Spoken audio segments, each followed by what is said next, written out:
नाज़रीन, आपको कैसे पता लगेगा कि किसी ने आपका फ़ोन हैक कर लिया है?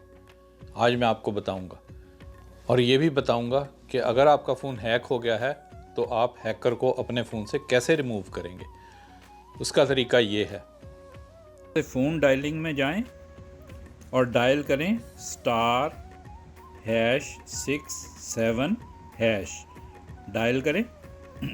अभी आपको बता देगा कि अगर आपका फ़ोन कहीं फॉरवर्ड किया जा रहा है। ये देखिए, मेरा फ़ोन फॉरवर्डिंग पे है, लेकिन सिर्फ वॉइस मैसेजिंग को फॉरवर्ड हो रही हैं। अगर आपको वॉइस मैसेजिंग के नंबर के अलावा कोई नंबर नज़र आए तो इसका मतलब आपकी कॉल हैकर्स को फॉरवर्ड हो रही हैं। तो इसको ख़त्म करने का तरीका मैं आपको बताता हूँ। डायल करें #002#, ये डायल करें तो आपकी कॉलें हैकर्स के पास जाना बंद हो जाएंगी। ये देखें, मैसेज आ गया, call forwarding all services has been disabled.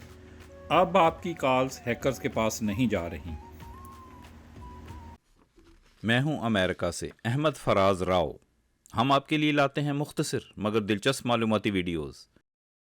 नाज़रीन, अगर आप हमारी आने वाली वीडियो से बाखबर रहना चाहते हैं तो नीचे सब्सक्राइब बटन पर क्लिक कर दें, और अगर आपको हमारी वीडियो अच्छी लगे तो लाइक बटन पर भी क्लिक कर दें और इसे दूसरों के साथ भी शेयर करें।